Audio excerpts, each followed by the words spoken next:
Hello students, या आधीच्या व्हिडिओमध्ये आपण कार्य आणि ऊर्जा हे प्रकरण चालू केलेलं आहे, ज्याच्यामध्ये आपण कार्याचे प्रकार धन, ऋण आणि शून्य हे पाहिलेलं होतं.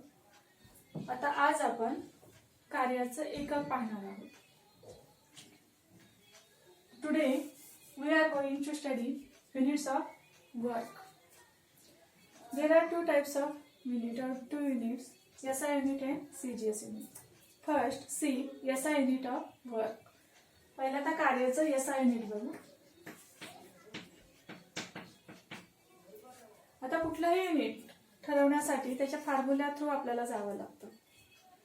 आता युनिट कसं ठरवतो आपण? कोणतं युनिट ठरवताना आपण फॉर्म्युलेच्या साहाय्याने युनिट ठरवतो. Now first write the formula for work. वर्कचा फॉर्म्युला आधी लिहू. Work is equal to force into displacement.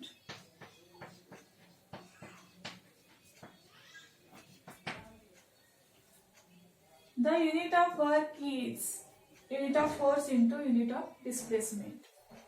SI unit ठरवायचं असेल तर SI unit of work is SI unit of force into SI unit of displacement.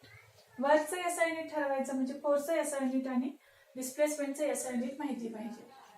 आता SI unit of work is equal to what is a SI unit of force? It is a newton. SI unit of force is newton. Into what is a SI unit of displacement? It is a metre.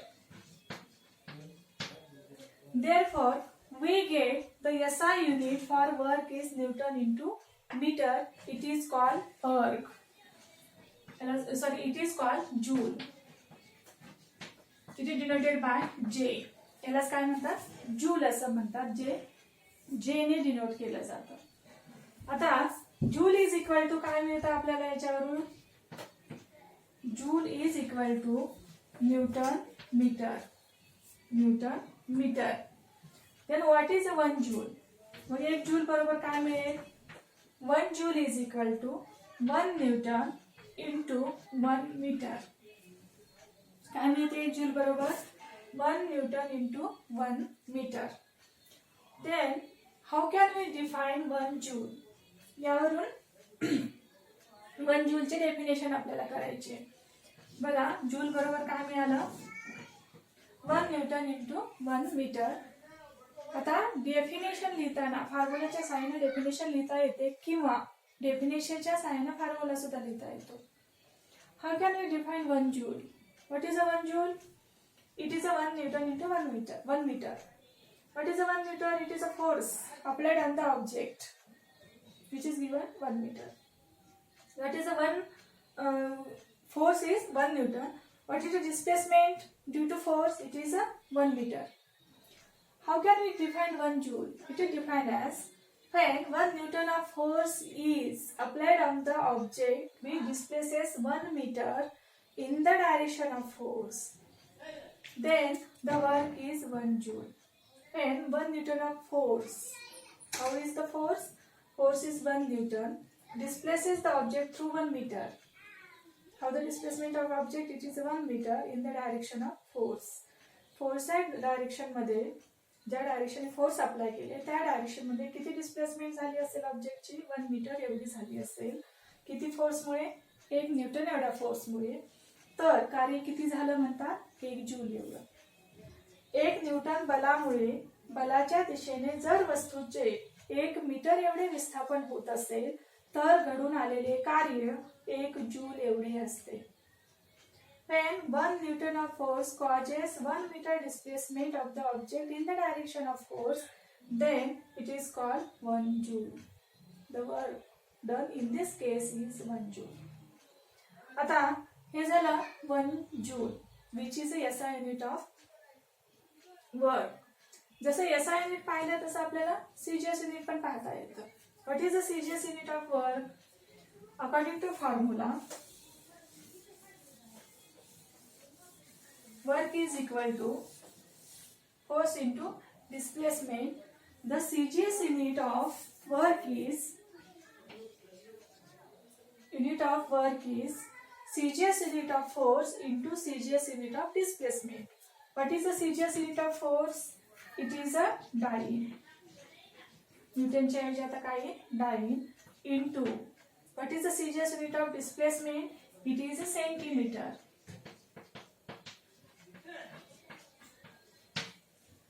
Dyne into centimeter is called erg. यालाच काय म्हटलं जातं? erg. It is denoted by ERG. ERG से लिहितात. Then we get erg is equal to erg बरोबर काय मिळालं आपल्याला मग? Dyne into centimeter. erg बरोबर काय मिळतं? Dyne centimeter. Then what is the 1 erg? 1 erg is equal to 1 dyne into 1 centimeter. Then how can we define 1 erg? मग आता 1 erg कसं डिफाइन करायचं? जसं आपण 1 जूल डिफाइन केलं तसं आता 1 erg सुद्धा. erg is a CGS unit of work. एक erg कार्य कधी म्हणायचं किंवा एक erg कार्य झालं हे कधी म्हणायचं? How can we define 1 erg? बघा, when 1 dyne force causes displacement of object in the direction of force to 1 centimeter, then the work done in this case is 1 erg. जर एक डाईन बलामुळे बलाच्या दिशेने वस्तूचं विस्थापन 1 सेंटीमीटर एवढं होत असेल, एक डाईन एवढ्या बलामुळे बलाच्या दिशेने वस्तूचं विस्थापन किती होत असेल? 1 सेंटीमीटर एवढं होत असेल, तर घडून आलेलं कार्य या केसमध्ये किती असतं? 1 erg असतं. 1 dyne of force causes displacement 1 centimeter in the direction of force, then the work done is 1 erg. तर कार्य काय असतं? 1 erg असतं. म्हणजे या पद्धतीने आपण जूल आणि erg किती किंवा कसं हे ठरवू शकतो. आता आपल्याला रिलेशन बघायचंय. What is a relation between joule and erg? Joule आणि erg मध्ये काय रिलेशन आहे ते आपण बघू. द रिलेशन बिटवीन, कारण कुठल्याही 2 युनिट मध्ये रिलेशन आपल्याला माहिती असणं आवश्यक आहे. जसं आपण याच्या आधी पहिल्या चॅप्टर मध्ये आपण डाईन आणि न्यूटन त्याच्यामधलं रिलेशन पाहिलं होतं. SI आणि CGS युनिट मधलं रिलेशन आपल्याला माहित असावं लागतं. ह्या दोन्हीमध्ये काय रिलेशन आहे? जसं मीटर किलोमीटर मध्ये आपण रिलेशन देतो किंवा मीटर सेंटीमीटर मध्ये रिलेशन देतो, तसं आपल्याला जूल आणि erg मध्ये सुद्धा रिलेशन काढायचं आहे. काय आहे, कसं काढायचं बघा.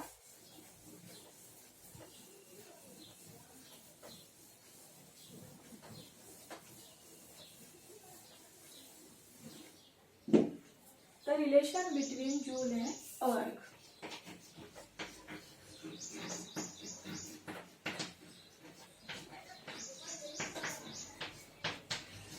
जूल आणि erg मध्ये रिलेशन आपण काढू. बाय फॉर्म्युला आपल्याला जायचंय. तो फॉर्म्युला काय फॉर्म्युला आहे बघा. आपण 1 जूल इज इक्वल टू आपल्याला कॅल्क्युलेट करायचंय किती erg येतात. 1 जूल इज इक्वल टू आपण पाहिलेलं आहे. What is a 1 joule? 1 joule is equal to 1 Newton into 1 meter. According to formula, work is equal to force into displacement. Formula काय आहे? Force into displacement. Force unit आणि displacement unit SI unit. मग 1 joule बरोबर काय मिळतं? 1 Newton into 1 meter हे माहिती आहे. आता हे मीटरचं कन्वर्जन आपल्याला CGS युनिट मध्ये, दोन्ही CGS युनिट मध्ये कन्वर्ट करून घ्यायचे. न्यूटनचं डाईन मध्ये आणि मीटरचं सेंटीमीटर मध्ये. मग काय येतं? But 1 Newton is equal to how many dyne? It is 10 raised to 5. या पहिल्या चॅप्टर मध्ये आपण पाहिलेलं आहे. It is a 10 raised to 5 dyne. त्याच्यानंतर 1 मीटर आपल्याला माहिती आहे. 1 metre is equal to how many centimetre? 100 centimetre. 100 is written as 10 raised to 2 centimetre. 1 metre बरोबर किती सेंटीमीटर असतात? 10चा वर्ग सेंटीमीटर असतात. आता 1 joule is equal to 1 newton म्हणजे किती डाईन घ्यायचे आपल्याला? 10 raised to 5 dyne into 1 metre म्हणजे किती सेंटीमीटर घ्यायचे? 10 raised to 2 सेंटीमीटर. आता हे जर कॅल्क्युलेट केलं, we get 1 joule is equal to 10 raised to 5 into 10 raised to 2. According to laws of indices 10चा 5वा घात गुणिले 10चा 2रा घात. 10 raised to 5 into 10 raised to 2 हे आहे तसं लिहा. Dine centimetre. Dine into centimetre. आता ह्या दोन्हीचा जर गुणाकार केला तर काय मिळेल? 1 joule is equal to 10 raised to 5 into 10 raised to 2 is 10 raised to 7. 10चा 5वा घात गुणिले 10चा दुसरा घात म्हणजे 10चा कितवा घात येतो 10चा 7वा घात घातांकाच्या नियमाप्रमाणे. आणि मग हे डायन सेंटीमीटर म्हणजेच काय असतं, हे डायन सेंटीमीटर म्हणजेच काय असतं, अर्ग. वी नो 1 अर्ग इज इक्वल टू 1 डायन इंटू 1 सेंटीमीटर, दॅट इज अर्ग इज इक्वल टू डायन सेंटीमीटर. मग हे डायन सेंटीमीटरच्या ऐवजी आपण काय लिहिता येतं, अर्ग लिहिता येतं. Therefore we get 1 joule is equal to 10⁷ अर्ग. म्हणजे 1 जूल बरोबर किती अर्ग असतात, मग किती मिळाले, 10⁷ अर्ग असतात. लक्षात येतंय. म्हणजे हे SI आणि CGS युनिट मधलं हे रिलेशन आहे. जसं मीटर किलोमीटर मध्ये आपण देतो किंवा किलोग्रॅम ग्रॅम मध्ये देतो, तसं हे जूल आणि अर्ग मध्ये काय आहे, रिलेशन आहे. किती 1 जूल बरोबर किती अर्ग असतात, 10चा 7वा घात अर्ग असतात. हे लक्षात ठेवा. आता त्याच्यानंतर आपल्याला त्याच्यावर आधारित जे आपण वर्क काढण्यासाठीचे फॉर्म्युले आपण बघितले, त्याच्यासाठी काही न्यूमरिकल दिलेले आहेत किंवा उदाहरणं सोडवायची आहेत. ही उदाहरणं आपण बघू. उदाहरण पहिलं आता आहे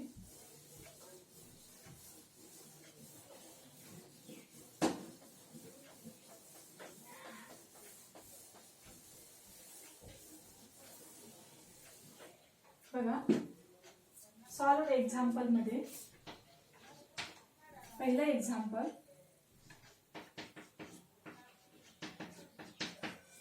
एक्झाम्पल आधी लिहून घेऊ आपण. एक्झाम्पल असं आहे, calculate the work done, calculate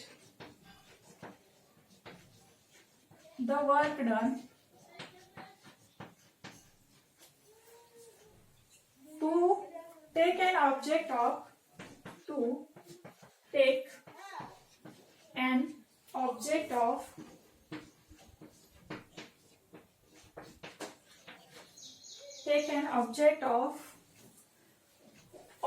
mass 20 kg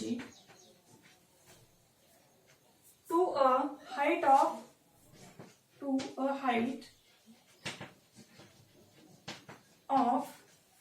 10 meter. Height किती, 10 metre. This is a example given here. आता कुठलंही एक्झाम्पल दिल्यानंतर न्यूमरिकल सोडवताना काही स्टेप्स आहेत. We have to go through this steps. प्रत्येक स्टेपला मार्क असतात. आता पहिल्यांदा काय करायचं असतं, we have to return first given. Given जे दिलेलं आहे ते आपल्याला लिहावं लागतं. आता काय काय दिले पहिल्यांदा नीट ऑब्झर्व करा किंवा नीट वाचून घ्या. एक्झाम्पल काय आहे बघा, जे दिले. आता पहिल्यांदा कॅल्क्युलेट द वर्क डन, काढायचे आपल्याला वर्क डन. त्यासाठी दिलेलं काय काय, work done to take object of mass 20 kg. ऑब्जेक्टचं मास दिलंय, मास किती आहे, m is equal to 20 kg. त्याच्यानंतर त्या ऑब्जेक्टला एका स्पेसिफिक हाईट वर घेऊन जायचंय. हाईट दिलेली आहे किंवा त्याला डिस्प्लेस करायचंय, हाईट किंवा डिस्प्लेसमेंट. किती हाईट वर डिस्प्लेस करायचं त्याला, 10 मीटर. आणि मग असं असेल, विशिष्ट उंचीवर हा ऑब्जेक्ट घेऊन जाण्यासाठी 20 kg चा ऑब्जेक्ट एका एवढ्या उंचीवर डिस्प्लेस होण्यासाठी किती कार्य घडून येईल ते आपल्याला काढायचंय. आता हे W काढण्यासाठी आपल्याला फॉर्म्युला जो आहे, आता हे गिवन लिहिल्यानंतर आपल्याला योग्य असा फॉर्म्युला लिहायचा असतो. फॉर्म्युला आपल्याला हा यूज करावा लागेल. W is equal to F into S. काय फॉर्म्युला, F इंटू S. पण इथं तुम्हाला F दिलेलं नाही, S दिलेलं आहे पण F दिलेलं नाही. म्हणजे पहिल्यांदा काय करायचंय, first you have to calculate what is F. F कसं काढणार, F इज इक्वल टू, पुन्हा फॉर्म्युला यूज करायचा. आपल्याला फोर्स इक्वेशन माहिती आहे, F is equal to MA. It is a force equation. पण इथं हे फोर्स इक्वेशन कधी, हे motion is linear, straight line मध्ये लिनियर मोशन असेल तर आपण हा फॉर्म्युला वापरतो फोर्स काढण्यासाठी. पण हे मोशन असं आहे अपवर्ड डायरेक्शनने, ऑब्जेक्टला आपल्याला हाईट वर घेऊन जायचंय, वरच्या दिशेने घेऊन जायचंय. त्यामुळे ए च्या ऐवजी काय वापरावं लागतं, G, acceleration due to gravity. कारण त्या ऑब्जेक्टवर कुठला फोर्स अप्लाइड असतो, खालच्या दिशेने ग्रॅव्हिटेशनल फोर्स. त्यामुळे ए च्या ऐवजी काय वापरावं लागतं, G वापरावं लागतं. मग G ची व्हॅल्यू दिली जाते, नसेल दिली तर ती फिक्स असते. ती किती घ्यायची असते, 9.8 मीटर पर सेकंड स्क्वेअर. दिली नसेल, दिली असेल तर ठीक, नसेल तर किती घ्यायची G ची value, G is equal to 9.8 metre per second square. This is acceleration due to gravity. आता आपल्याला याच्यावरून आधी एफ काढून घेऊ. F is equal to M किती दिलेलं आहे. आता हे सोडवताना किंवा व्हॅल्यू प्लेस करण्याच्या आधी जे युनिट्स आहेत ते युनिट्स बघून घ्या.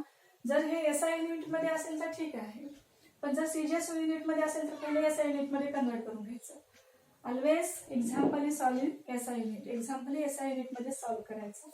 आता हेच kg SI युनिट आहे, मीटर हे SI युनिट आहे, त्यामुळे ह्याला आहे तसं आपण लिहू शकतो. ह्याला कन्वर्जन करायची गरज नाही.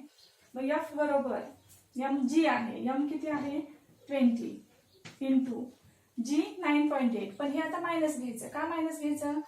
अपवर्ड डायरेक्शनने आपल्याला डिस्प्लेस करायचं, म्हणजे ग्रॅव्हिटेशनच्या अपोजिट आहे. ऍक्सिलरेशन ड्यू टू ग्रॅव्हिटी कसं आहे, ग्रॅव्हिटेशनच्या अपोजिट आपल्याला न्यायचं आहे किंवा वरच्या दिशेने आपल्याला ऑब्जेक्ट डिस्प्लेस करायचं आहे. म्हणजे हे जे कार्य आहे कसं आहे फोर्सच्या अपोजिट आहे. डिस्प्लेसमेंट कसं आहे फोर्सच्या अपोजिट. त्यामुळे जी काय येईल इथं, जर खालच्या दिशेने वस्तू येत असेल तर जी पॉझिटिव्ह, वरच्या दिशेने जात असेल तर जी काय घ्यायचं इथे चालू ठिकाणी निगेटिव्ह.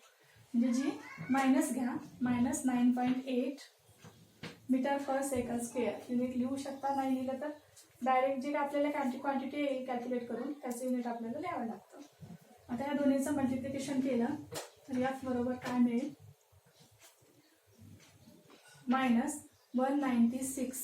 या दोन्हीचं कॅल्क्युलेट केलं तर काय मिळतं मायनस 196.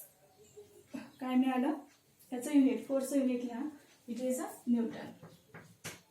हा काय मिळाला फोर्स मिळाला आपल्याला. ना आपल्याला काढायचंय काय वर्क काढायचंय. आता वर्क काढण्यासाठी बघा W इज इक्वल टू, आता हा F मिळालाय ती F ची इथं व्हॅल्यू ठेवा. F ची व्हॅल्यू आहे मायनस 196 इंटू यस आपल्याला वर दिलेला आहे 10. Therefore W is equal to, याचं मल्टिप्लिकेशन करा. हे मायनस आहे तसं 1960. त्याचं मल्टिप्लिकेशन हे वर्क काढलंय. Unit of work is joule. SI unit of work is joule. म्हणजे वर्क किती आलं या केसमध्ये, work is equal to minus 1960 joule. आता निगेटिव्ह साइन काय इंडिकेट करतं, negative sign indicate the work is negative. और एक वरच्या डायरेक्शनने डिस्प्लेसमेंटच्या अपोजिट फोर्स आहे. डिस्प्लेसमेंट वर आहे, फोर्स खालून अप्लाय होतो ग्रॅव्हिटेशनल फोर्स.